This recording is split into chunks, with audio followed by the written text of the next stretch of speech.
Hi, and welcome to Dependisplaining. Good day, everyone. Good day. I'm Lindsay. I'm Veronica. And I'm Jen. We have Lindsay today. We do. We made her quit her job just for the day. Mm-hmm. She refused. She fought us. We had to use a pillowcase. We had to stroke. There might have been a taser. Stroke her head to calm her down. Soon that drink will wear off. Don't you worry. The tranquilizer. Yeah. Perseverance. Okay. Yeah. Yeah. There were sirens involved. Oh, but we got away from it. It's okay. She's here. Yay. We escaped. Because you know the fire people, I'm sure. Mm-hmm. Well, it was blue sirens, so cops, not the red Blueberries sirens. and cherries. What? Yeah, you never say that? No. Oh, it's the worst feeling ever. And you're like, oh, blueberries and cherries. When, like when you're driving in the car and you see them in your rearview mirror, maybe they're not for you, but then the idea that they are after you, that's and what you then call them? Your heart sinks and you start to panic and your palms start to sweat and you're like, oh my gosh, what did I do? What did I not do? What did I do that I didn't think I did? And then the anxiety, and then they just zoom past you. Yeah. You're like, how about when they really pull you over and you're like, what did I do? Yeah. No, officer, I wasn't drinking. What I hate when they do that is when they pull you over and they're like, hey, do you know why I pulled you over? I'm like, no. They're like, you have a taillight out. And I'm like, how am I supposed to know that? I'm glad that I would know that because I'm sitting in the front of my car and I can't see my brake lights. Yeah. They're like, well, we're going to have to give you a ticket for that. I'm like, really? How can they do that? Why can't they have it in a log being like, I've already pulled this car over. I've already warned them about their tail light. That's where you can get the fix-it ones where, like, you fix it and you're not fine, but if they catch you again and it's, like, documented and it's not fixed, then you get the ticket. Mm-hmm. Well, one of Kyle's coworkers the other day got a ticket for having a brake light out. And he's like, I didn't know. And they still gave him a ticket. Well, that's technically supposed to be the driver's responsibility. You're supposed to make sure your mirrors and your lights and your indicators all work. How are you supposed to check the brake lights? You have to pull your eyes out of your skull and set them in front of the car. I'm going to set my 6-year-old child in the front seat of my car while it's turned on, and they're going to press the brake. Yeah. Be like, make sure you press the brake, not the gas. Come on, people. They don't know. Can't trust children. Come on. Oh, that went in such a different direction. Welcome back, Lindsay. It's the podcast of Dependisplainers. Yes, where Lindsay is here to tell you how to live your best Dependa life. I probably won't do that, but I'm here to do that. Lindsay's living her best Dependa life. Right? Oh, always. Every day is the best day. Actually, that is our slogan in my family. Have the best day ever. Some Mondays, our Mondays are usually Wednesdays. Like, my kids are just so tired midweek and they don't want to do the things. They are unable to can. So I give them a pep talk in the line before school starts. Like, look me in the eye. We got a deal right now. We're going to have the best day ever, right? And we shake on it. I have to chase down my child every day. I was going to say every Monday, but really it's every day when the bell rings. I'm like, get in line. And I'll be like, pretend there's a fire and you're the best fireman ever. And you're going to put out the fire. I do hear you yelling that all the time. There's a fire! There's a fire! The other day I was like, there's a fire! There's a fire! And he was like just walking back. I was like, there's a cat stuck in a tree! Nope. And I was like, the popcorn is stinking up to your left. Because that's another call they get. Yeah, popcorn and toasters. People not either opening the window or using their vent fan to get rid of the steam from their food. This is a true story where I thought we were under nuclear attack. Oh my God. Went with my team. So we were stationed in Japan, right? And we played a tournament in Korea, and we were in the base lodging there for this tournament. And mid-morning, night, like 2 a.m., it's like, I mean, the loudest thing that it shook inside, it was heavier than your heartbeat and your pulse in your body. And all the lights are kind of flashy. And it just was so intense that I was like, oh my gosh, we're being bombed. Like, Korea! and my friends, and it was also after kind of like the after party of our win. And so, you have like alcohol and people sleep deprived. Somebody didn't even get out of their own bed and room. They just stayed in there. You're like, well, this is where it ends. Whatever. Yeah. And we are like walking down the stairs and everyone's wrapped in blankets and they're like, oh my gosh, my husband said this and this and this. Oh, we're under attack. And people are like, I was trying to message my husband. I'm like, the alarms are going off. And then like my phone dies. He's like trying to reach me like, are you okay? Are you okay? What's going on? It's a disaster. And guess what the verdict was as we all walked back up the stairs in the walk of shame? Popcorn In the microwave. Did someone forget it or they just overcooked their popcorn? Those things, if you overcook them, they catch on fire in the microwave. It's really dangerous. Like the ones that you just stick in the microwave. Oh. Yeah. Those are also really bad for you. Center of them, they are really bad. They're full of chemicals. But they'll like catch on fire in the middle. And like, it happened to us a couple years ago and the bag was on fire. And like I pulled it out of the microwave and there's like actual flames and smoke coming out. This bag is on fire! Super true though. That's my true tale to tell. Yeah. We were not under attack. No. The popcorn was. Their alarms are so loud. We had one go off in TLF here. They're just ridiculously loud. They really, because they gotta good. shake you awake. Because some people think about there's Some such people heavy sleep, sleepers. yeah. And then there's some that too, like say like a beer or a glass of wine or 2 or 5 or whatever they're consuming. Or the whole bottle. Yeah. Some people, like my husband is a heavy sleeper. I mean, it doesn't matter if he drinks 1 beer or, too many. Then no matter what, you can't wake him. You could shake him. You could talk to him. The place could be on fire. He's out once he's at that point. But then if there's nothing, he can wake up. Yeah. You just got to shake him. Rattle, roll. Yeah. Smack him a few times. So those alarms literally vibrate the bed and your life back. I mean, that's good to get people out in case of an emergency. But when it's not, then you're like pissy and be like, oh, we woke up for that. It's like, but it saved your life. And could you imagine being the rescuer person on call that has to go through and check all those rooms and then find a person? And there's a lot of rooms. Yeah. They usually, isn't it usually they have it set to where they know exactly where the location is. It should be, of where it started, right? Yeah. I think they do. They have it like, there's like the alarm that they know that initially goes off. And what room and what location. Yeah. So, I don't know. I think so. Kyle. Well, so when we were in Malta, in our wonderful hotel, they were like hotel apartments basically, so you had a full kitchen and everything too. That's the best. Except the fact that somebody burnt their eggs in the middle of the morning. And I was downstairs getting coffee. Dave and the kids were upstairs. He was making food, so he was already cooking food, and I go downstairs and all of a sudden the alarm starts to go off and doors are shutting and everything, and I'm just like, oh my God. And I look over at reception and she's just like, she doesn't know what's going on. And I'm like, oh my God. And so I start to run back upstairs because I'm like, great, Dave. What did you do? I'm like, come on. And then he's like running out. He doesn't have shoes. The kids don't have shoes. Everyone's running out. And I'm like, what are you doing? Like, at least put their shoes on and come out. Like, what if we had to go outside? Like, come on. You're not supposed to grab anything, actually. I know, but I was like, oh my God. And he's like coming out, and he's like, I don't have my key. And I just locked myself out. And I was like, oh my, great. I'm like, what is happening right now? What is happening? I left my key in the little thingy that you have to put in order to turn the lights on. Yeah. And then he didn't have a key, and I was like, we're locked out of our room, and the alarm's going off. It happened to be somebody that was like 3 floors up from us. Dang, egg burners? What were they doing? Cooking, yeah. How do you burn eggs? I don't know. Very easily. They might have got distracted. What?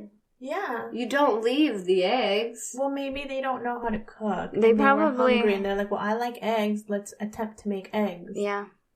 Or maybe they were cooking them over their iron. They got distracted. Jeez, have you seen They're on their honeymoon and they got distracted. Oh, they're like, don't cook eggs when you can't be focused. Why don't you come scramble my eggs? Oh, was that an invitation? I think Jen just turned on the red light and set out the broom. We're just kidding. She's not like that. Well, anyway, so on to our topic of the day. We have a topic today? I know, right? This is news to me. You guys know I'm here, right? Yeah, you're here. You are the topic today. Lindsay's the topic of the day. Let's stay on topic with Lindsay here. But, so, speaking of Korea, you were talking about me in Korea.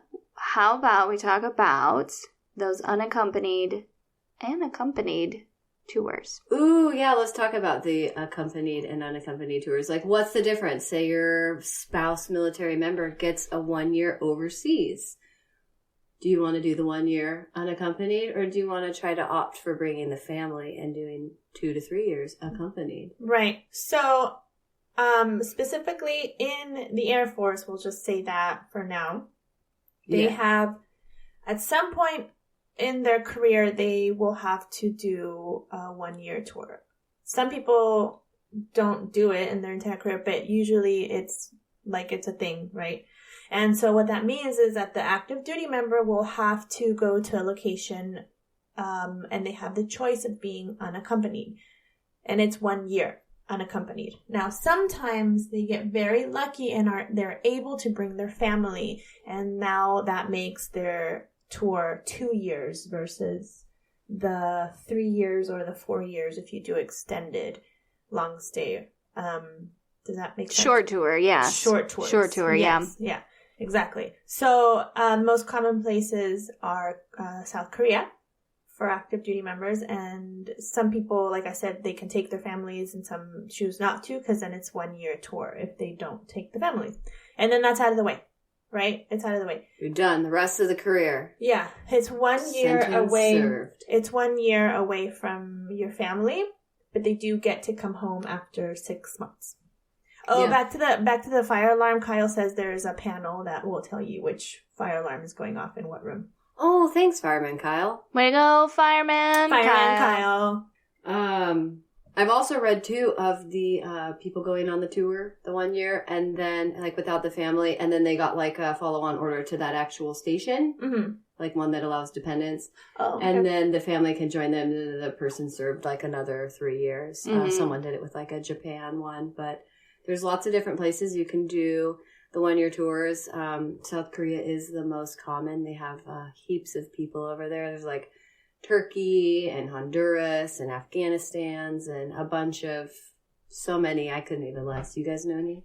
Yeah, who knows? I know that I learned that the Army does them too. They'll do a 1 year unaccompanied tour, which is different than their 1 year deployments that they have to do as well.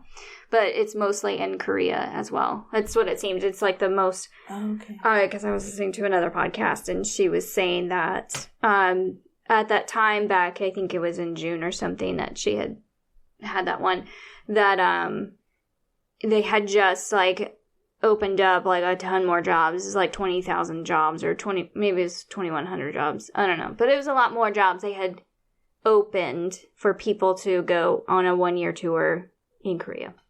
Yeah. Yeah, for the Army too. Yeah. I wonder if Marines do, because I know like Army Marines, they tend to have the longer deployments, 12, 18 months, etc.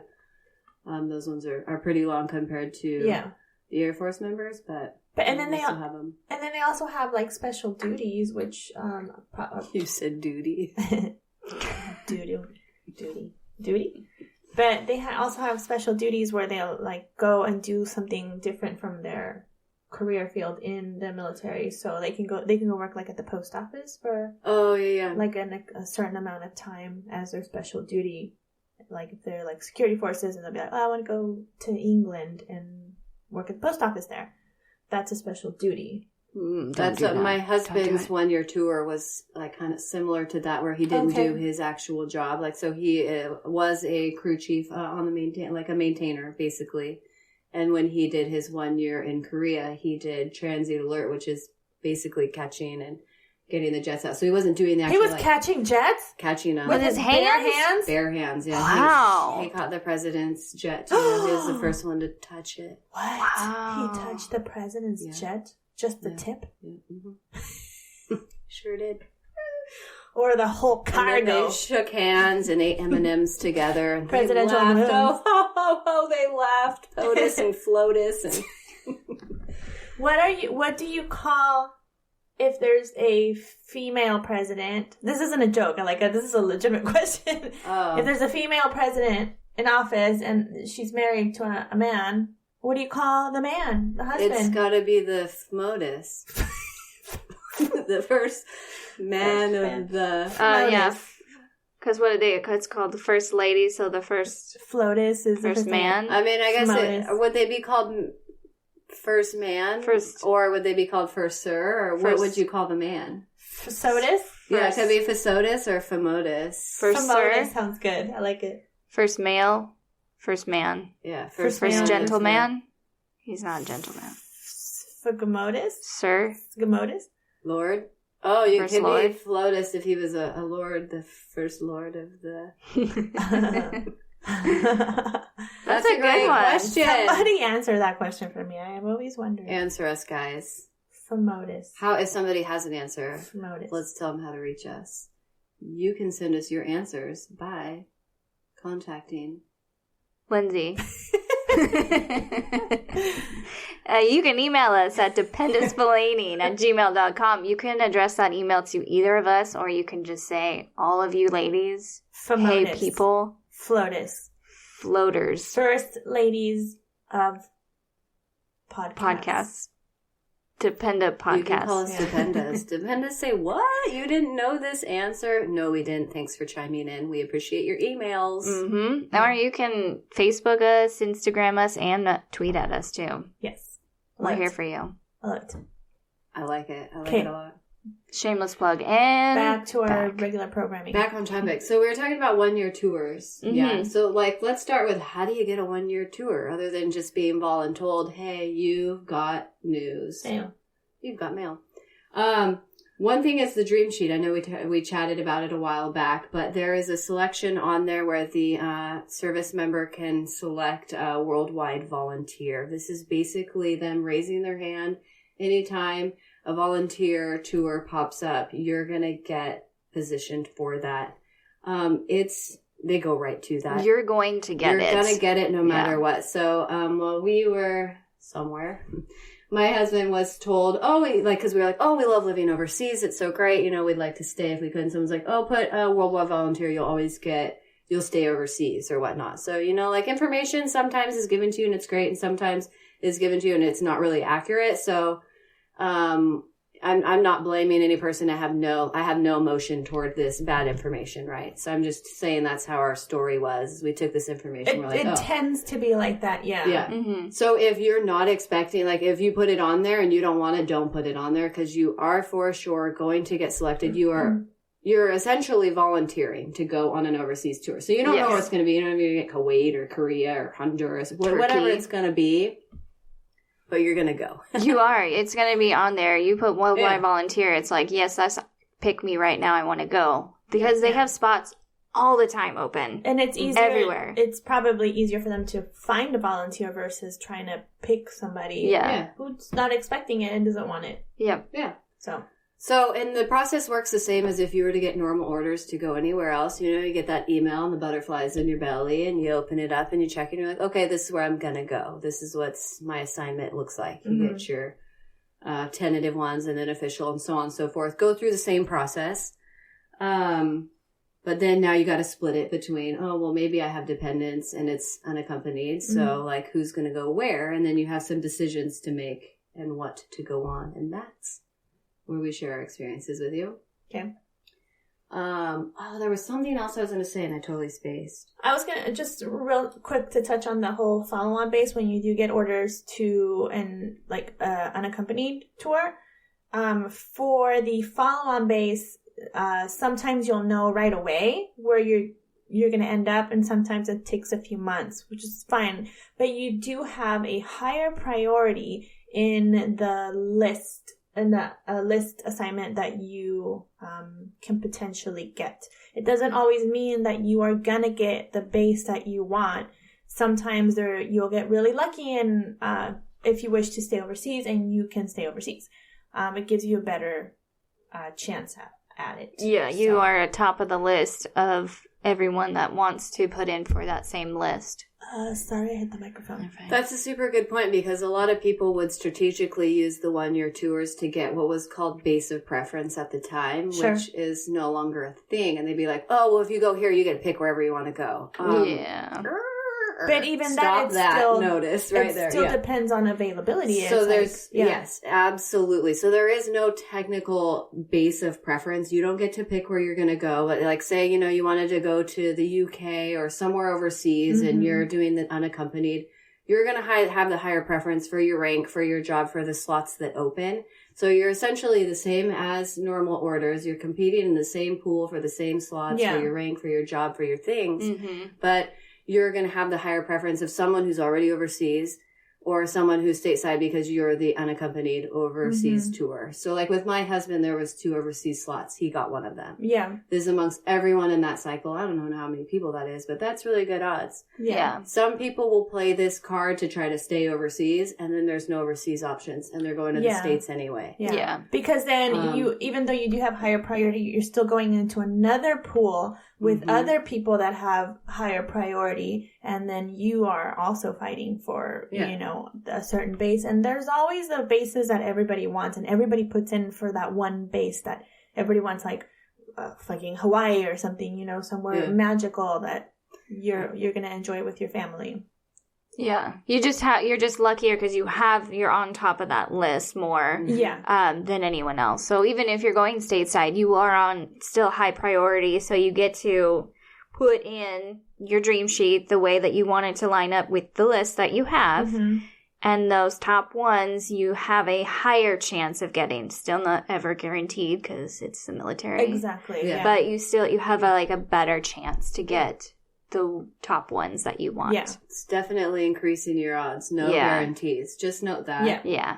I did read that 8% of the members at OSAN Command, or only 8% are command sponsored of the families that are there. So, I mean, that's a really low number. So some people do go there unaccompanied, and then later on their family comes and joins them. There are some restrictions of things that will apply to them, like if the schools, anyone E6 and below is not authorized to have a vehicle shipped there or purchase a vehicle there. So, I mean, if you're a family and you're E4, E5, anything below E6, essentially, you can't really drive around. So you got to note those things. And then they're also competitive in the pool of the Dodge schools. So if they're at capacity or some sort, now, and you have school-age children, then you have to resort to other means. A lot of people will homeschool. There's a huge homeschooling community pool there because of the ones that are non-command sponsored, but they're there. And then you have to deal with like visas and getting over there. And then your health is slightly restricted. Like you still get health, but it's not like the traditional TRICARE thing. So say you commit to this 1 year unaccompanied, but then you decide your family's going to come out. There are options to bring them out. Just know about the restrictions, eligibilities, and some of the things that may affect your quality of life. If driving around or schools or medical care is something, then these are all things that you would want to weigh out before hopping on that plane with your babies. And pets, too. I heard it's quite a complicated thing to get your pets over there as well. That would be, especially. It's a long flight, too, and it's just, I think there's a lot more, too. So it seems a little bit more complicated than just when you get overseas orders. Yeah, there are definitely complications. But things that people do get through, and there's like pages and Facebooks. Once people get orders and can get like approved to certain groups, many forums and whatnot where you can ask questions and get guidance. Just know that they're just little hurdles, and if you jump high enough, you can get over it, my friends. You can be exhausted by the end of the race, but worth it. Let's talk about options for the dependents of the service member. So this person has just gotten orders for a 1 year tour. What's the family going to do? It's unaccompanied. So they can, one, go home. You get a BH of where that area is, and the whole family goes home. Service member goes to the tour place. And then otherwise, some of them, if there is a follow-on already established, they can go to that follow-on base and start to set up there and be there. But only if it's stateside. Oh, yeah. No, you could never go overseas. But usually they'll have the overseas ones on time. I guess some situations they would. So thanks for specifying that. Yeah. If it is stateside. Because overseas you have to have your command sponsorship to get all your things. And a power of attorney isn't going to get you your house and your things set up and your licenses and your SOFA agreement. You need your member there for all of that stuff. Yeah, you can't just you can't arrive in country before your sponsor, and you can't stay in country without your sponsor. Yes, that's why we couldn't stay in Okinawa like I wanted to for the rest of my long years. Oh, that'd be nice. There are some deployment scenarios where the member can, when they're stateside, and it's like a 12-year thing, but a deployment, not a tour, they can stay where they're at and get the BH of the service member there, there where they're at. But that's like not for a 1-year tour. But just so you can like stay, you can go home, you can follow on, are pretty much the options you're looking at. Right. If you were stateside, you can stay, is what I mean, not like overseas, yeah. Right. But if you are overseas and they do get the 1-year deployment, they can stay in country still. Because they still have the command sponsorship there. No. Yes. Yeah, you can. I will fight you, Lindsay. I'll fight you right now. No, because that's what my scenario, like you're saying, so if the dependent, so like when we were in Okinawa, I could not stay. I was losing command sponsorship. Right. Oh, okay. Right. Because he was doing the 1-year tour. But versus a deployment. Yes. Yeah, they can stay in the country. Oh, I'm sorry. I knew I didn't hear it right. Okay. I know. I noticed. I'll fight you to the death. I'll fight you. Yeah, because when they do the tour, they're actually changing their station orders. It's an actual PCS. Yeah. Versus like which is cool for like a deployment if you're where you're at and you're like, I'm good. I want to stay here. Or when you're in a cool overseas location and you know it's going to be 12 months, it's still hard, but then you can stay. Sometimes that's cool. So let's talk about some reasons why people might be denied to accompany the tour. Okay. So, because sometimes they add the dependents and then the tour is, 2 years or whatnot. Certain things that may make you consider not going or being denied is if you have a job and employment, the spouse is somewhere working, and most of that is personal rather than, or that like they choose not to leave. Yeah. Yeah. Special needs and EFMP things. Maybe they don't have the resources for the care that you need, and you might get denied the ability to go to that place. Some people have real estate obligations, or they don't want to leave a house when they're like, in the States or whatnot, or say you had married a local to where you're at and they're there. So maybe they're not going to come because of those reasons. Sure. If you're in the States and your parents are old or some family member is sick and you just don't want to leave, you wouldn't accompany your member. Or sometimes when the children are in high school and you want them to finish out the term. Yeah. Some of those are some personal reasons and some reasons to get denied an accompany bit that you would want to consider when you're like, do we want to do the year? Do we not want to do the year? Right. Yeah. There's a lot of decisions that you have to make. You have to go through a lot. And because you can't, going to Korea would be really cool. That'd be, like, it's a new place I get to go see. But will it actually really work out well enough for you to get over there? Is it smart? Considering all the factors that you have going. If you have a house, you want to have to get up and sell that house right away that you just bought, or like, will it be worth all the trouble just to spend 2 years there? Right.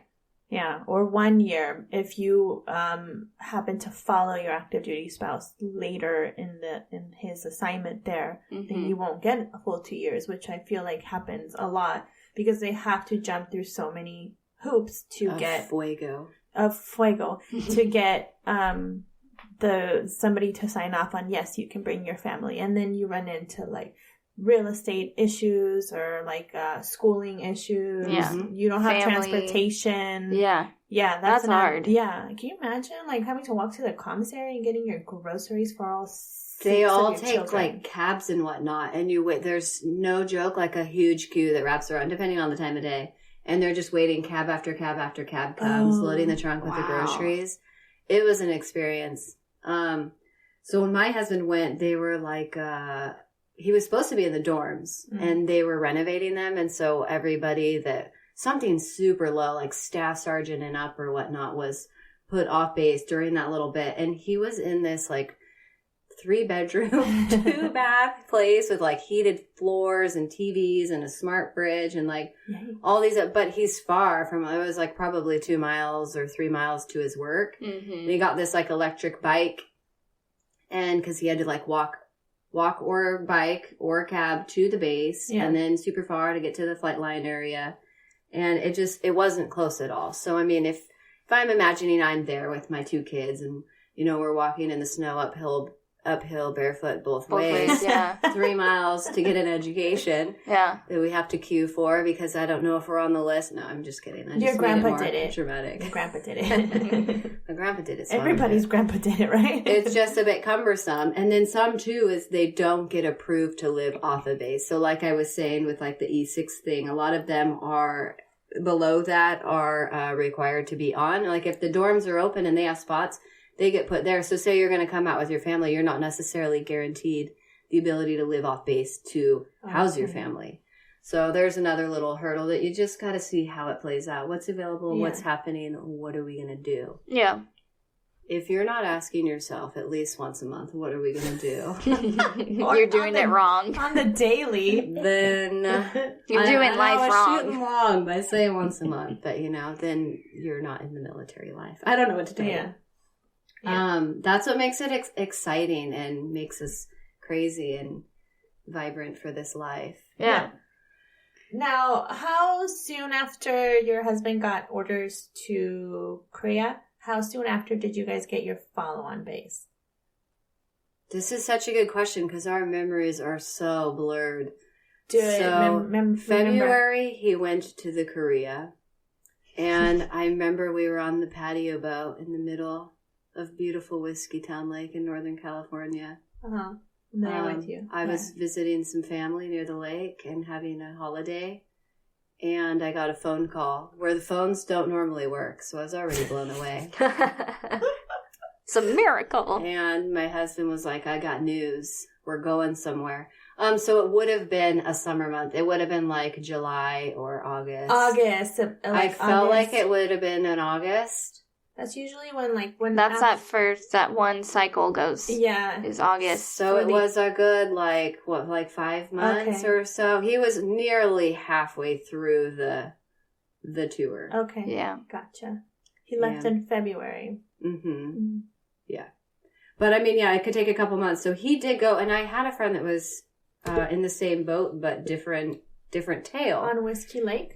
Yeah, in the same boat. We were racing actually at the time. How can you be racing each other? They were so much faster. You weren't racing each other then because you guys were in the same boat. Yeah, the pontoon boats they're slow, so you can hold a lot of people and then they're slow. No, she was the husband got from the same base that we were at in Japan. The husband got orders to Korea, and they had a follow on in the East Coast. Oh. And she wanted to go to where her family was in a different state. And on the East Coast? Yeah. I'm a West Coaster, so my geography is kind of flawed with those. But past Arizona, you don't know anything. There's a few other states. Yeah, Texas is there. And 10-gallon hats. So it's like... Yeah, they were going to Andrews or something. She wanted to live in Missouri or they're just a few states away, right? So they had the follow-on and their orders wanted them to go to follow-on. So they technically weren't authorized to go to the other place she wanted to go. They were okay with it because she had family and she was going just to stay with them in the house, but they would only ship their household goods to the follow-on base. All of their things went over there. So had she wanted them in the other state, she would have had to pay out of pocket the difference to get them there and then back to the other. They'll ship it over there and store the things. I didn't even think about that. But I think it's just because the home area was not authorized. So mine was, and I was able to go over to where we wanted to be. And all our stuff came there to us. Hers, they put it in storage. She lived the 1 year with the sister and the things. Yeah. And then she went over to the follow-on, husband's release from Korea. They all meet there, gather the things, household goods arrive, ready to start your life. So, that could be another it's kind of point to bring up. For her, because they were getting stationed stateside after his 1 year tour. She's not really displaced, so she had somewhere to go because she can stay within the states, obviously. But for you, you were totally displaced. You didn't have anywhere to go, and you can't go to your follow-on because it's overseas. Because we didn't have one. Right, yeah, they didn't have one right away. But when you did get one, you still couldn't go because it was overseas. So you really were displaced, and you had no choice but to stay in the States. so that you were able to get your furniture and stuff there. Mm-hmm. But even if we had got a mid tour, we were already sent over there. They're not going to be like, oh, your follow-on's here, get over there. Get over there. We're going to come and force pack your shit, and good luck stopping us. Depend to say what? So, I mean, that's another thing is some people, you don't necessarily, and some people do this knowing they have a follow-on, be like, but I want to live here for that bit. Right. Just know if you're going to a place that costs more, you're going to get the BH to where your follow-on or your home of record or wherever your orders send those dependents, that's what your BH is going to give you.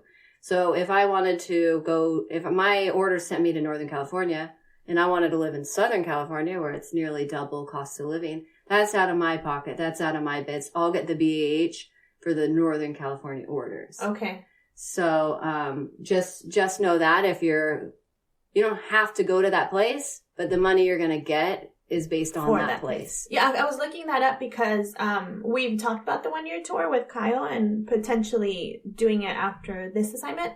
And so I was like, well, his home of record is Florida, right? And because he signed up for the Air Force while he was living there, and then they moved back to California, and he left out of California to join the Air Force. So I'm from California, and that's where my home is, like my family and everybody. So I was looking that up, and I was like, oh, I'm not going to fucking live in Florida. Like, no offense. Man, this is the 3rd episode where I'm shitting on Florida. I don't mean to. What's Florida got to do with it? They have great orange juice. They have crazy people. And sunshine. And white sandy beaches. Crocodiles. And the sinkholes. But, no, so I was like, I don't know anybody in Florida, so why would I want to go live in Florida? Yeah. Right? I want the support of my family. But then I did look that I do get to live in my home of record, so I would be able to go back to California, and they would give me the BAH for that area that I'm from. There's some process that I don't know how my brain just once I get through it and I'm out, like when I spit all the info on a test, it's like gone, use it, lose it. There is something that you go through and they'll approve it, and they'll either be like, yeah, you can go here to California, or like, no, it has to be Florida, and then you choose.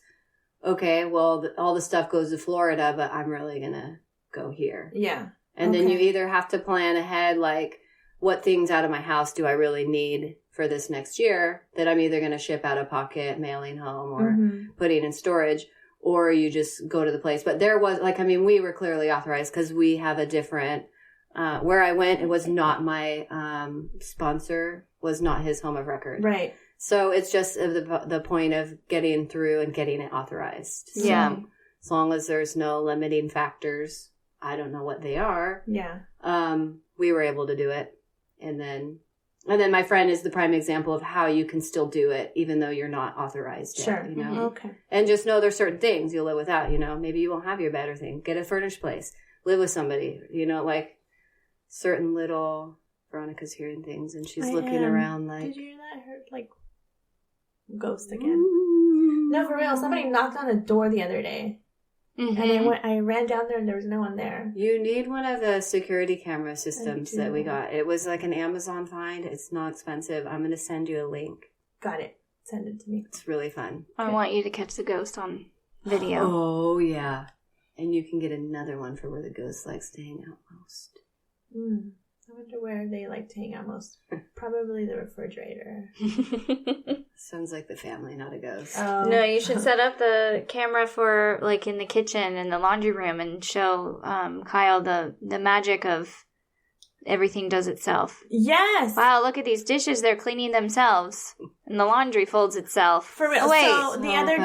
That's Veronica. So yesterday I was telling him, I was like... He said something that... not angered me, but I was like, why do you say stupid shit like that? And I was like talking to my friend on FaceTime at the same time, and I was like, he trusts me to make his dinner every night and is confident that I will not poison him. That shit boggles my mind. Yeah.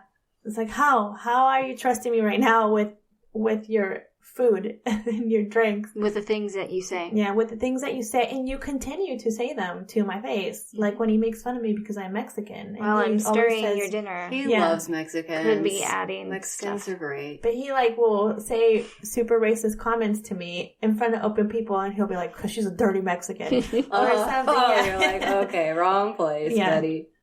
I just kind of roll my eyes and be like, whatever. That's why every time I serve my husband something he didn't see me cook, like a drink or some foods, and I'll be like, here you go, dear. I promise you won't feel a thing. And then you wink at him. And then I just stare for a little bit through his soul, and he'll be like, thank you. What'd you say? You won't feel a thing. Enjoy. We did see that on it. There was a Netflix we were watching, and the wife poisoned the husband, and they were on this walk with their coffees. And as he was passing out or whatnot, going, it looked like a heart attack or whatever. She's like, you won't feel a thing. It's okay. It's painless and untraceable. Oh. But basically it was like, yeah, I killed you. Don't fuck with me. You dead now. Try to fuck with me again. You can't because you're dead. For a thought. So anyways, that's a great story. But let's talk about, like, so when you're separated and you're like, oh, we got this 1 year, like, I do want to see my member, though. Like, what do I do? Mm-hmm. What if you don't want to wait till that R&R period? Rest and recreation. That's what it stands for? Rest and... I'll look it up. Continue R&R. with your words. I'm making stuff up now, guys. Welcome to Dependisplaining. Mm-hmm. So, like, when you're stateside, you cannot space A travel without your active duty member, the sponsor, right? No, that's kind of one of the fun things about being in the military is that space A travel. But it's also a great way to go see family, see friends, stay in touch. So when your person's in this 1 year overseas and you're like, I want to get out there, but it's expensive or it's in a zone I can't fly to or I don't know how to do it or whatever, you can get Space A travel approved without your member. They just go to their command and they fill out all the sheet work, just like if you were overseas filling out, doing EML and all that jazz. Mm-hmm. And EML is... emergency morale leave. And I think it's like environmental morale. Environmental, sorry, not emergency. Thank you. It depends on where you're stationed to be able to get that paperwork. Yes. So like Okinawa, do they qualify? Because it's Guam, like, it's considered remote. Yes. Yeah.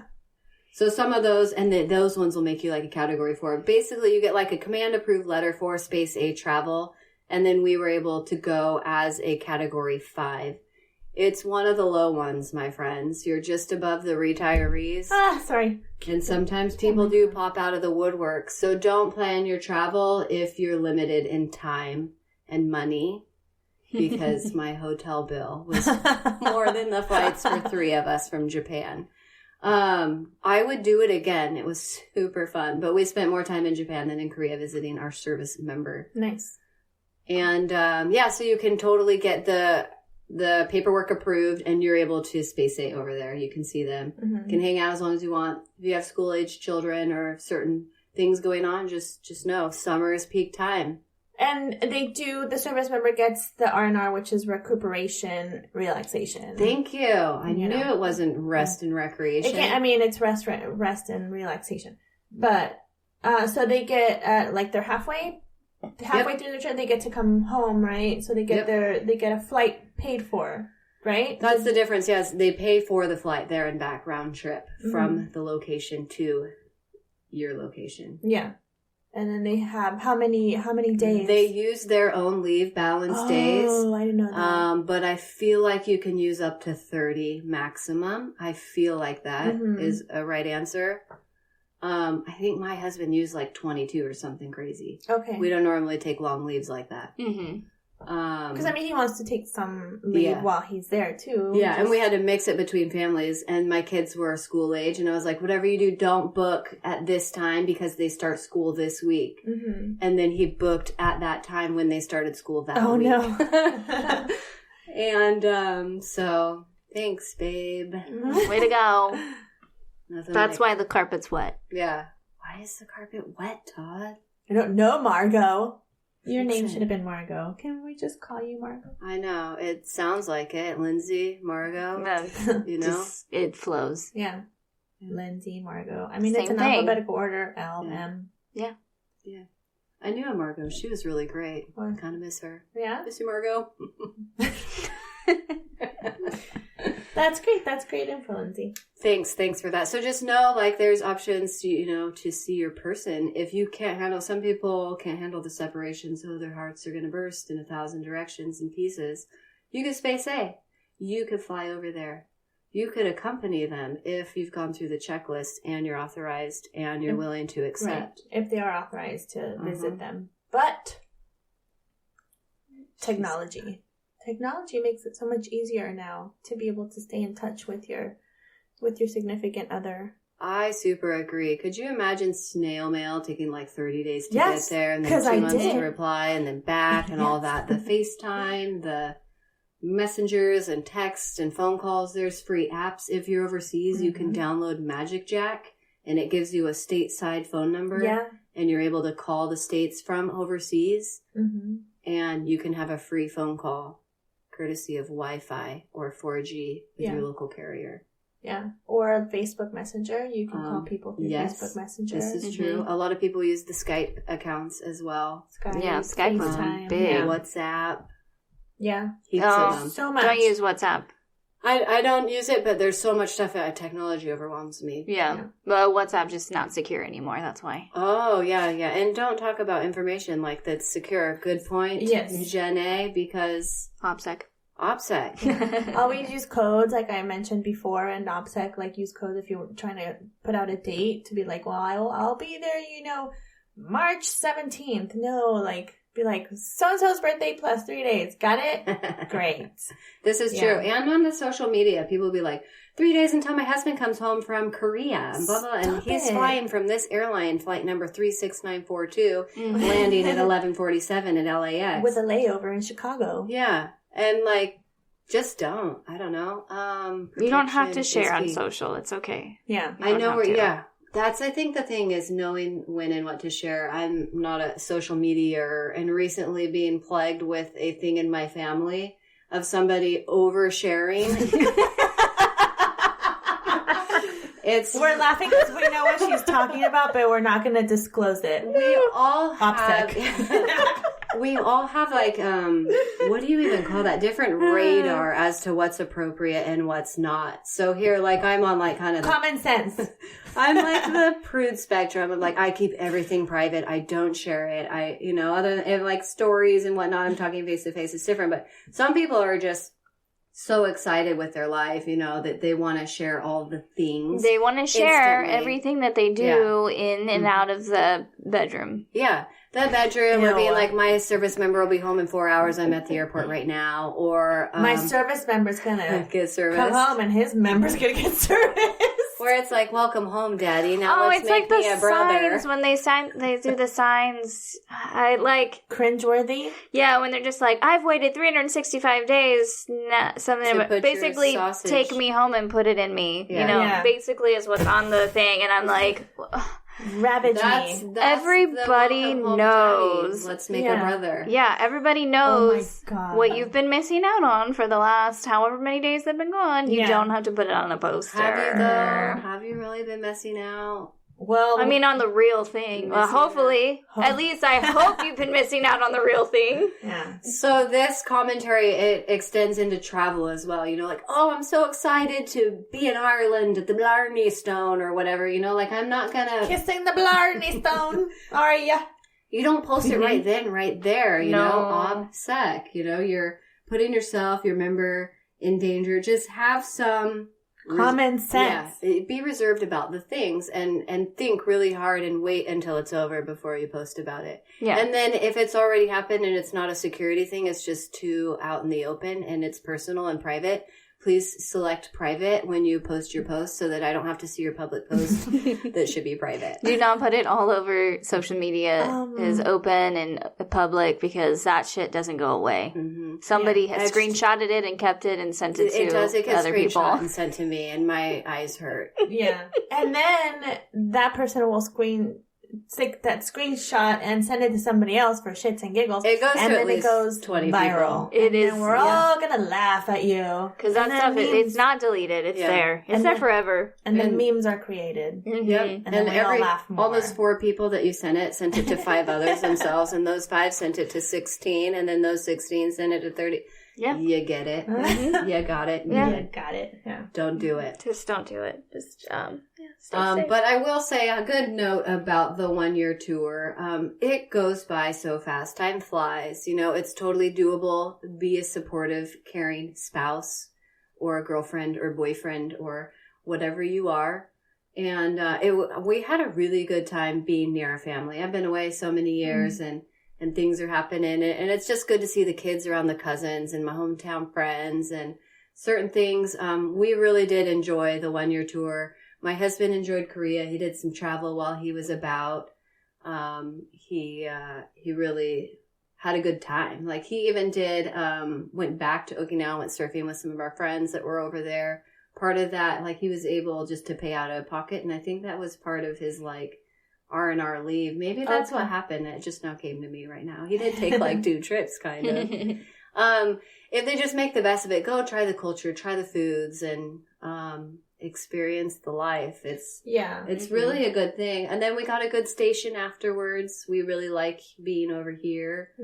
And I don't have any complaints. If he had to do it again, I'd be like, sweet, let's do this. Yeah, don't get down on the separation part of it. Because, it sucks, but you can't let that consume your brain. Because you know what? It's just something they have to do. In the military, you're going to have to face separation a lot. Yeah. So it sucks. It sucks, but you surround yourself with good people. Yeah, and also, like, think of their career, like, how they're going to benefit from it, too. Right. Yeah. So they get awards and all kinds of things. Yeah, exactly. It looks great. And they get more promotion. Pins and whatever the things are and decorations. Pins and buttons and presidential M&Ms. I'll take it. Coins. They get to touch the tip.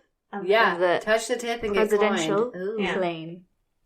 So we, like I said, Kyle and I have been talking about that, and it's like something possibly in the future for us. So, and I was like, well, and I tell them, well, whatever is best for your career and you think will benefit from it financially, like I'm 100% behind you. Yes, it's gonna suck, like him being gone for an entire year, but it's not really an entire year. He'll get to come home for a little bit. And I guess depending on where he is, we can possibly visit him like you did with your husband. Yeah, you can. So, and then like you said, like I would get to go back home and spend time with my family for a whole year, and they get to see the cousins and the grandparents, and it would be kind of nice. It's magical. Yeah, it's magical if you make it, Yeah, right. And then we'll be reunited again at our next assignment, and it'll be a whole new adventure and getting to see my other half again, and I think it'll be nice for myself personally. I feel like it'd be fine. There's always a positive that you can take out of it. Like having the bed to yourself. Right? I have it to myself every other night, and it is magical, as Lindsay says. Magical. I get to starfish corner to corner on that bed. It's great. I can't wait. I get the bed to myself right now. And we're moms. Fantastic. Like, we're not on top of our game 100% of the time. No. Sometimes you want to just give the kids cereal or make pancakes for dinner or just mac and cheese from the box. Yes. No regrets when you don't have like a husband that's looking at you with longing eyes of how your failure for the meal that night is going to deplete his energy source. Or standing there staring at you saying, hey, what are you going to make for dinner tonight? Do you need to go to the grocery store? What are you going to have for dinner? And I'm like, doing something, woman? Can you tell me what you want? And then I can make it. Thank you. What do you want for dinner? Oh, whatever. All right, you're getting whatever. So when you sit down for dinner and they're like, what's this? You say, oh, whatever. It's whatever. Exactly. It's good, yeah. You have good days and you have bad days, but the ones that you have the bad days, at least it's only you that has to see it. Well, let's change our topic now. I haven't done a base highlight in a while. I heard you have a really good one today. I have a doozy. Oh. A double doozy? A double doozy. So, this is going to be mostly highlight of the location, not so much the bases, but the location itself. Yeah? Are you on board? Double doozy. We're Let's do it. We're in the boat. Well, now I lost my dang thing. There it is. So today we will be highlighting Andersen Air Force Base, Guam / Naval Air Base, Guam. Ooh. Yeah. Everybody jump on the boat with me because we're going for a ride. On the ship. On the ship. The naval ship. Ahoy, matey. Yes. So. Swab the poop deck. Oh, God. Oh, my gosh. My kids think that's so funny. Gross. Okay. So Guam, located in the Western Pacific Ocean along with Mariana Islands. Guam is a United States territory in Micronesia. In the middle of nowhere island. It's literally a potato chip in the Pacific Ocean floating. And it happens to have inhabitants. Sounds delightful. Anyways, it's the westernmost point of the United States, which makes like their slogan is "Where America's Day Begins," because that's that's cute. Yeah. So this refers to the island's proximity to the international date line. Believe it or not, Guam is the largest island in Micronesia. Really? Let me tell you, Guam at the longest point is 32 miles long. Dang. And at the widest point, it is 12. Making it like in the narrow... I'm going to say, what? Yeah, that's I think huge. That's like half of Okie. The narrowest point is 4 miles. Oh, you're like, I can see the other side of the island. So much run there. So much space. So many things. Guam has an area of 210 square miles and a population density of 775 per square mile. In 2016, there were approximately 163,000 people residing on Guam. So here's a little history of Guam. Ooh. The first European to visit this lovely island was Ferdinand Magellan, a Portuguese explorer. This led to Guam being colonized by Spain, thus introducing like Catholicism and also a mixy of languages. So it's a mixy of languages. Mixes. There you will hear a lot of Filipino. Filipino language, and then their Chamorro language, which sounds really. It's a mix of like Filipino and Spanish, and then English. But they do speak mainly English there. So Guam is a tropical island with average temperatures of 86 Fahrenheit or 30 Celsius. For those of you who don't use Fahrenheit, sweet. That's an average of. That's an average of beach, please. Beach, please. Tropical storms and typhoons are a common threat, especially during the months of August through October. The worst typhoon having been Super Typhoon Pongsona, with sustained winds of 144 miles and gusts of 173 miles per hour.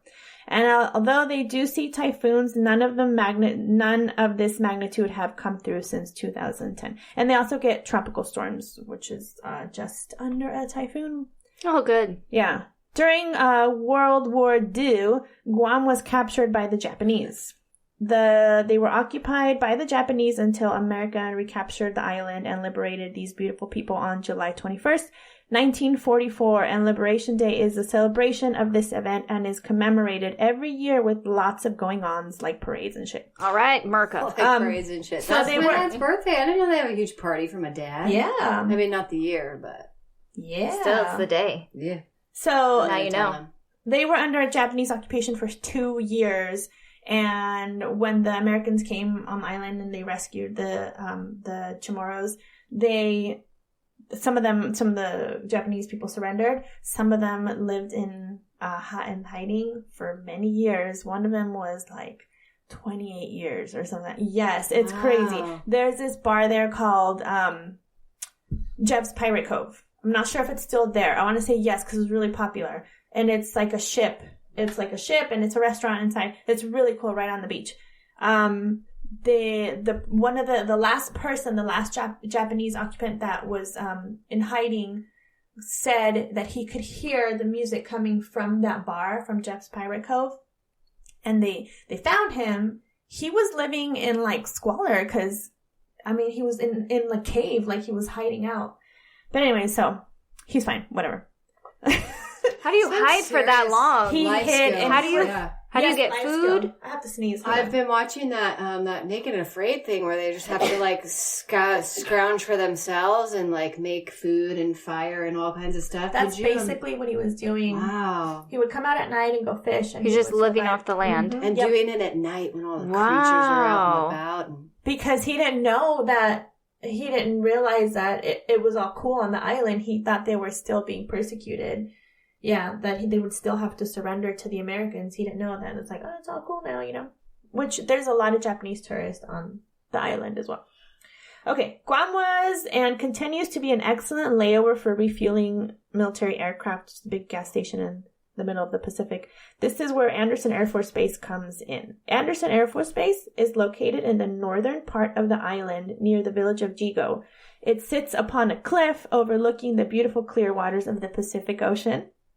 As far as the eye can see. As far as the eye can see, it's beautiful. The waters are just the most intense blues you will ever see. The host unit at Andersen Air Force Base is the 36th Wing, assigned to the Pacific Air Force 11th Air Force as a non-flying wing. The 36th Wing WG's mission is to provide support to deployed air and space forces of United States Air Force. The Space Force. Foreign air forces to Andersen and tenant units assigned to the base. So basically, it's a big gas station in the Pacific. On base, you can find all of your regular base amenities, BX, commissary, blah, blah, blah, blah, blah. The BX has a Taco Bell, Pizza Hut, Popeyes, Charlie's, Subways, Fruits, Froots. Fruit. But they sell smoothies, wraps, and salads, Okay. and infusion coffee and tea. There's a spa.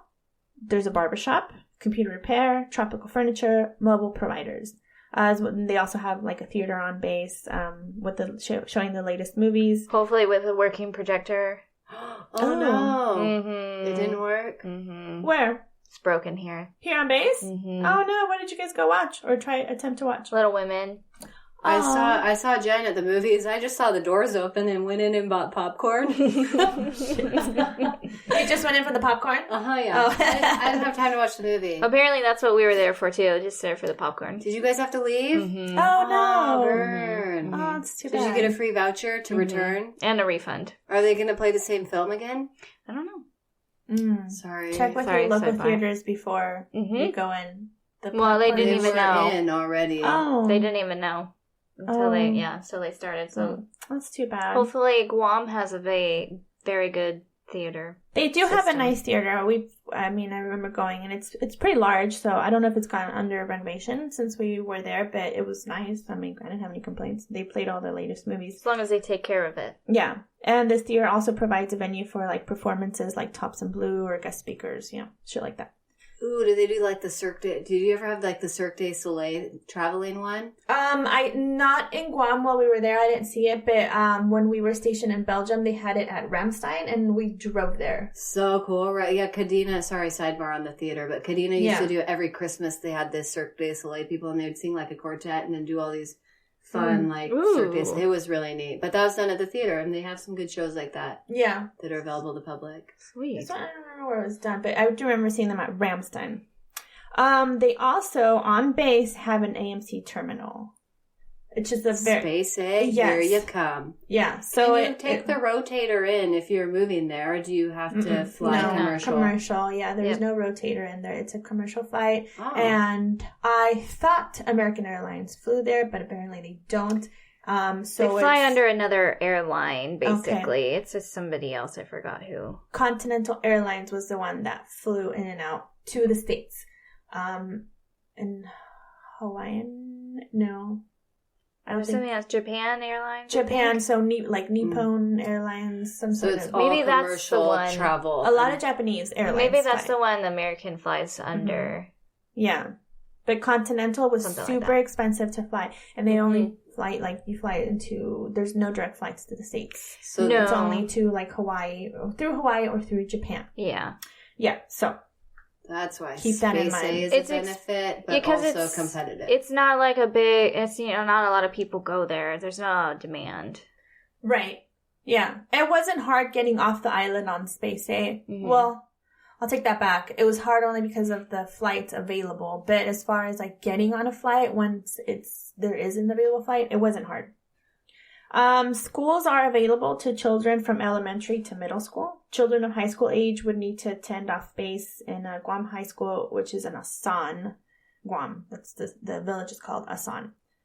Housing on base consists of 979 units of either 2, 3, or 4 bedroom. They're concrete constructed houses. They are 1-story units of a sad, icky brown color. Shutters are provided, and they're of a sadder, ickier brown. You gotta blend in when that storm's a-coming. Yes, they're attached to windows for your typhoony needs. Typhoony? I told you I don't know what happened when I was typing this up. So the shutters are there for if there is a typhoon or even if it's a tropical storm, it's good because the debris. You branches, you know what? Parts of trees, sometimes trampolines because people don't think they need to tie it down in their yards. Yeah. And then when you Dog see runs. the trampoline blowing by and you're like, there is there's no fences on base. I don't think there is still. When we were there, it was all open, and they'd be like, you have to go from... get out. Yeah, they'd be like, you mow your lawn from this palm tree to that palm tree. And be like, but their palm trees are closer together. Why are mine a mile apart? Be like, doesn't matter. You have to mow this. So, yes, there's flying trampolines, baby pools. We saw it a lot. I can see that. Yeah, dog runs, because people install dog runs. Umbrellas. Ella's. A lot of... patio furniture, cushions and stuff like that get blown into your yards. Sometimes it only rains in your backyard, not your front yard, because it's tropical weather, right? So you're getting random places with rain. Yeah, sometimes it'd just be the backyard. It'd be like, oh, it's not raining in the front. I've Rain encountered in the that. Back, party in the front. I've encountered that before. It is so strange. Yeah, it's really cool. Where was I? Typhoonies. There are a few layouts to choose from, some smaller than others. It's just going to depend on what is available and what they show you. When we were showed a house, we went into one where you couldn't open a cabinet if your dishwasher was open, or it would like hit the fridge, something. It was like the kitchen was super small. Yes. And then the house we ended up in was much larger, more spacious. It was still like, I think like maybe like 1,000 square feet. But for Kyle and me, it was fine. But it was fine. We liked it. When you arrive on island, you will hit a wall of heat that you've never felt before. Oof. Yikes.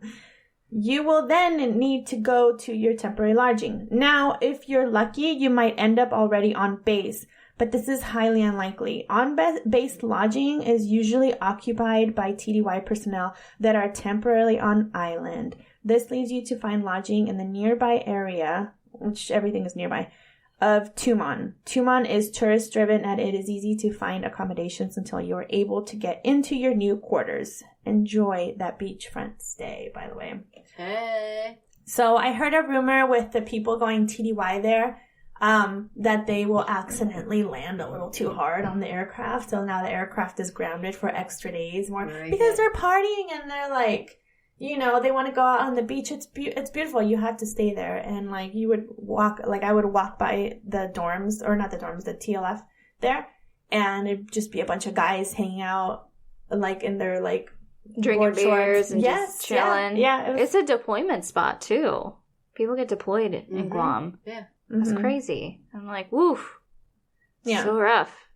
So like mentioned before, Anderson sits upon a cliff, which means you have to drive down to the beach if you're interested in some water activities. It's about a 10-minute drive to Taragi Beach. That's what's called, Taragi. This is the beach on base. The drive itself is gorgeous. You come down a cliff and like all of a sudden you make a turn and then you see the ocean through palm trees and the angels singing. Ah. Basically, and you just ride along the cliff down to the beach. It's really, really pretty ride. The beach is pretty clean and has plenty of parking. Bathrooms are available on site and is a great place for gatherings as it has a bar. Bamboo Willie's is the bar. It serves food and beverages in an open air environment, so it's very beachy themed. Although the water conditions are not ideal for swimming due to the current and coral reef, Taragi Beach is great for sunbathing, picnicking, and camping. If you like camping. You can camp on the beach there? Yes, we did it. I don't like camping, so I didn't enjoy my time. I didn't enjoy my time, but yes, you can camp. And get eaten alive by mosquitoes? It's worth it. You get all the sand and the crevasses, but you have the rolling ocean waves. I mean, yeah, there's a lot of mosquitoes. Be put to sleep with the ocean. It's not true. It's really loud. It's not enjoyable. It's not enjoyable. Not enjoyable. The littles, if you have little ones, they'll enjoy splashing around in the tide pools or building sandcastles out of powdery white sand. Hope you're enjoying the crabs. At night, the crabs come out, and it's like by like the hundreds. I'm not even joking. That's dreams. Yeah, my daughter would love that. You just see them crossing the parking lot. It's really cool to watch. Get certified in scuba diving while you're there and discover beautiful creatures that live in the crystal clear waters. Look out for lionfish. They're poisonous. Don't stab them with your spearfishing thingy and try to hand them to your spouse. Did they have stonefish there too in Guam?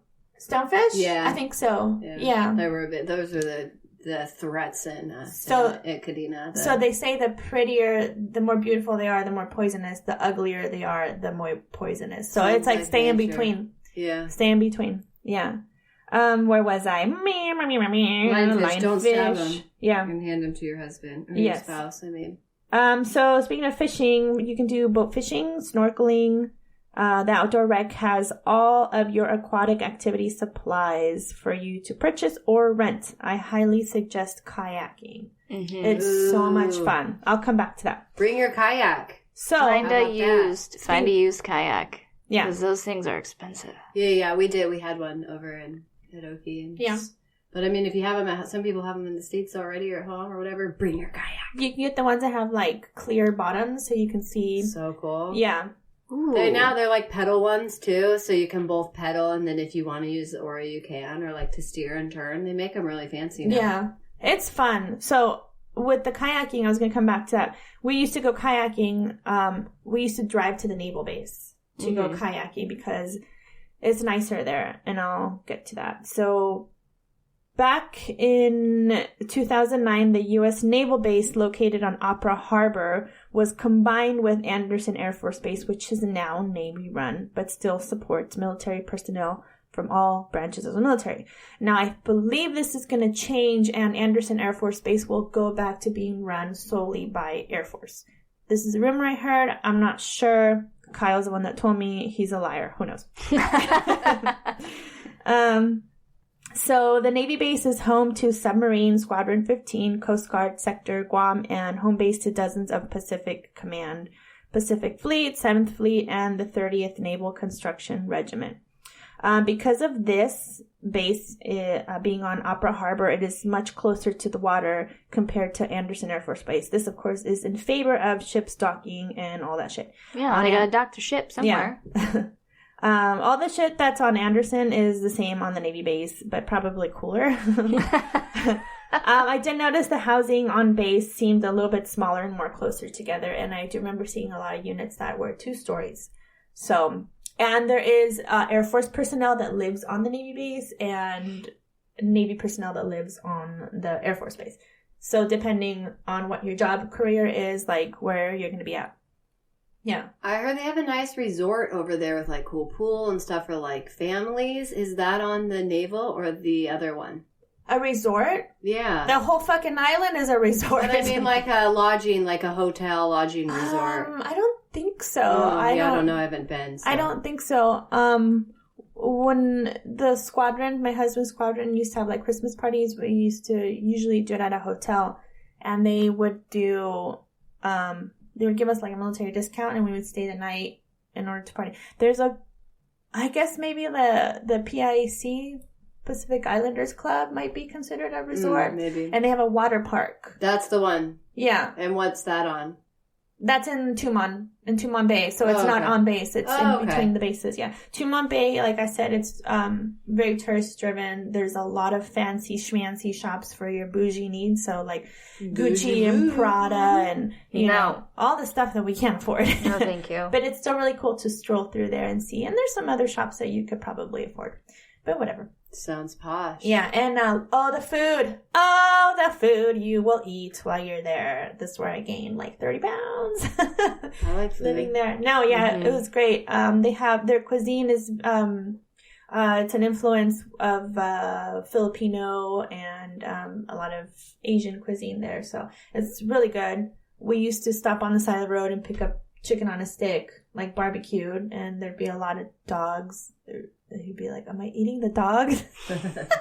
You come back and you're like, there's 2 less dogs here than there were yesterday. Yes, I remember that one dog. And everything on Guam, everything on Guam that is wild grown or in bad condition is referred to as boonie.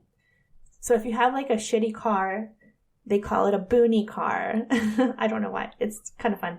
Like a hoopty. Like a hoopty, but they call it boonie car. I'd be like, oh, my boonie car. Or there's these peppers that grow there. They're wild peppers, and they're really delicious and like flavorful, spicy. They're called boonie peppers. Bees there, boonie bees. Like everything's boonie for some reason. I don't know. And the bees are massive there. Like there's like hornets that are like the size of my thumb. Like they're massive. And then there's crazy. There's little tiny vicious ones that will like the black ones?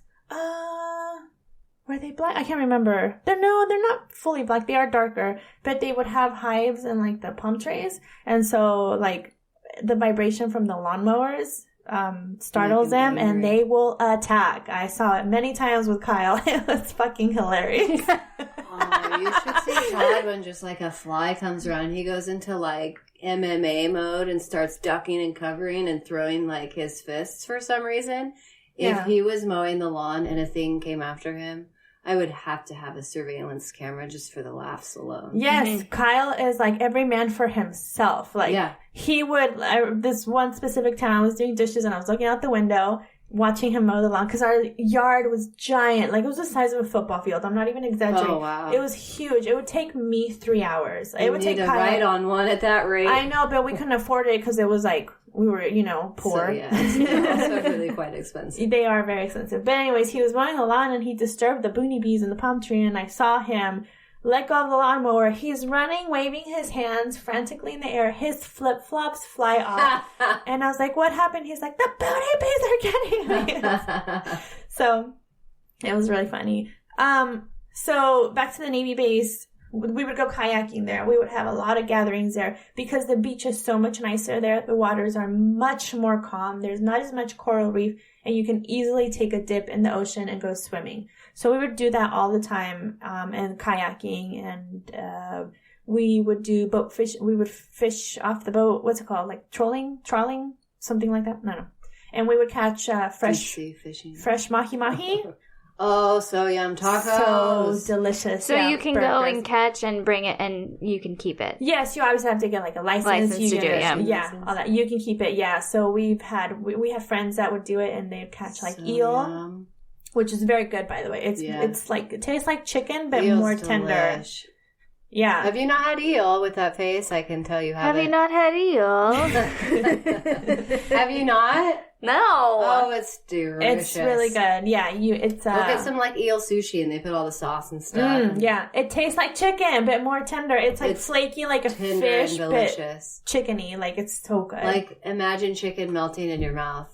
Yeah, that sounds kind of gross. Yeah, I don't know if I trust these ladies right now. No, it's delicious. All right, we're going to sushi. Yes, and we'll get her some eel. Yeah, that, and we would catch mahi-mahi, and we did scuba diving while we were there. That was a lot of fun.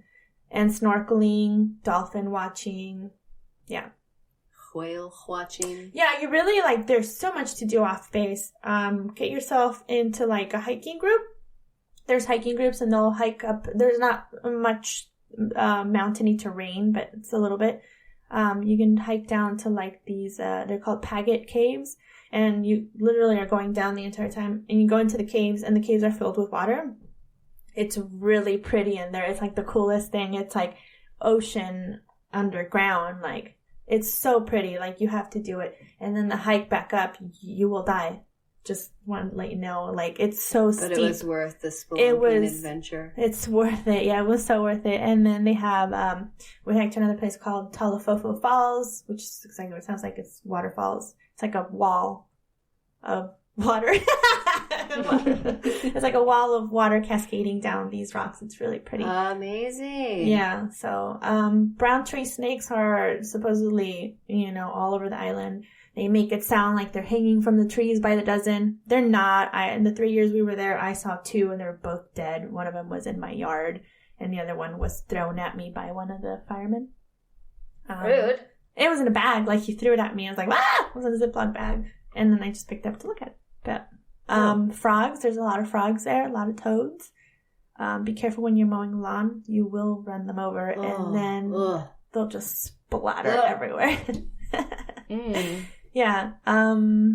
What else can I say about that? It was such a great assignment. Like, the weather is beautiful the entire time you're there, and it's a little crazy come wintertime, what you would know as wintertime for us that have lived in the States. You don't get winter there. You get rainy season and dry season, and it's hot all year round. You're begging for rain on Christmas, just so it gives you the feel that it might be cold outside, and then you walk outside, you're like, this is a mistake. I need my flip-flops and shorts. Magical. Yeah, so I think I covered pretty much everything. Like I said, it wasn't really a base highlight. It was mostly the island highlight because it's such a small place. You can do the whole thing. Yeah. So. You can go hopping. You can island hop. You can go to like Saipan and not Rhoda. What's it called? Coco's Island. Oh, nice. You can go to Australia. It's only a 3-hour flight. The Philippines, Japan. Mm-hmm. Explore. Those are good Bali. assignments too that usually tend to have, like how you're saying, the hiking club. They'll have good like outdoor running groups as well. Yes. And they'll be like, oh, we're going to cross the island, because it's only like 6 miles here or like 12 there. And they'll do like island runs or running around the island or just all the different exploration on foot with people. You can stay healthy, get you some vitamin D. Yeah. Oh, you will get your good self-care. Good dose of vitamin D. They have a lot of outdoor events too. I remember going to a couple of reggae concerts, which was so much fun, just like watching that. And then there's a lot of Samoan influence, and they do their the haka dance. They'll like get up during concerts and do the haka dance, and it's like, this is like the coolest thing I've ever seen. It really is. Yeah, it's fascinating to watch that. So there's so much culture to see. On Wednesdays, We wear pink. We wear pink. Yeah, Wednesdays we wear pink, and we go to Chamorro Village. So that is like a little, kind of like an outdoor market, and it's a lot of food, and there's like dancing, and yeah, it's really cool. That's fun. Yeah. That's awesome. Mm-hmm. Thanks for the highlights. Yes, that was wonderful. Like there's so much that I didn't cover, but I just hope it like makes people excited for those of you who like got orders to Guam. It'd be really cool, so you guys know that it has so much to offer and so much to do. Now I want orders there. Sounds really exciting. So many incentives. I do know somebody who's going to Guam soon. What a so. lucky somebody. Yeah. What a lucky somebody. I hope that somebody invites us over. I would go. Me too. In a heartbeat, right? Mm-hmm. Yes. Yeah. Not afraid of spiders or anything. Cockroaches. Ah! I don't care about the cockroaches, but those giant tropical spiders, man. No! The banana spiders? Oh, they get the size of the palm of your hand. They don't really move. They just kind of stay on the web. They just stay there, but they're creepy as F. I think they're pretty. Because they're yellow. They're really pretty. They have like a yellow veining in them for sure, but they still look like They're spiders. Yeah. It's the huntsmans that get me. Mm-hmm. Yeah, here in the UK, they're fugly. Oh my gosh, the garden spiders. Yeah. All of the spiders. Those things that get ginormous too, and they come crawling through your house, and you see this giant shadow that shoots across your living room, and it only come out at night, and you're like, what is this massive cat that just crawled across my house? I don't have a cat. No, Veronica, stop. I'm looking up the banana spider. Look how pretty they are. Nope. They're yellow. Nope. Post a picture of that, Jen. Okay. They're pretty. It's scary. And they make huge webs, and they just hang out on the web. They really don't do anything. A lot of them look like they have like 4 legs because they'll go like a star, and then they're paired together. Yeah, there's like instead of the 4 8. in the front, like they're doing like they're planking, and then the 2 in the back. Star Which jump makes them look even eviler. And then like they'll when you go on like hikes, you'll like accidentally walk into a web, like ah!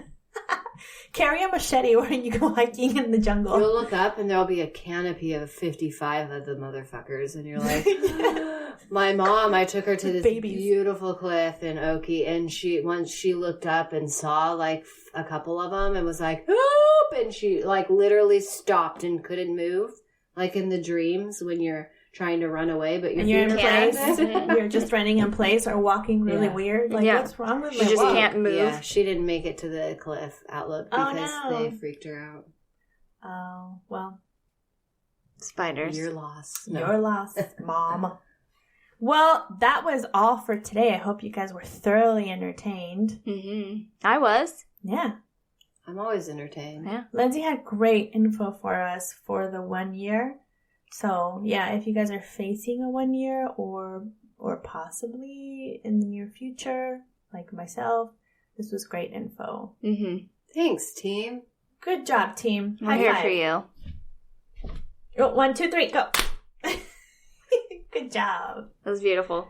Beautiful. Teamwork makes the dream work. I'm so proud of you all. So if you have any questions on anything that was discussed, or you have more questions on, or just worried about being separated from your spouse, you can email us at dependisplaining@gmail.com. Facebook, Instagram, Twitter. We are here for you. We're here to listen to your concerns, answer some of your questions. Yes. To the best of our ability. Yeah. And most of all, we're here for support. Yes, 100%. Thanks for tuning in. Don't forget to send us a note if you know what it would be called if we had a female president. Yeah. With her would husband. the acronym? The husbands. The name for Yes, if their spouse. If they're married and they're married to a man, what would the male spouse be called? If the man was married to a female? If the female president was married to a male. Is he I the guess if it first was a man married to a man too, what would that be called? Oh, same. Yeah, That's true. Same. Goes both ways, guys. Whatever the No pun first intended. man of the United States. First man, first mister, first first guy, mister? Modus. Maybe. first sir, Modus. Sodus. Are you okay, Jen? Yeah, I was Yeah, fighting it's real something bad. in front of me. Something was swatting. Something was floating in front of my face. It's the ghost. Floatus. The floaters. It was the floater. It was good times. Great. Well, hope you guys enjoyed this episode. Thanks for tuning in. Yes. Just remember, on your walks of life, my friends, wherever you go, There There you are. Goodbye.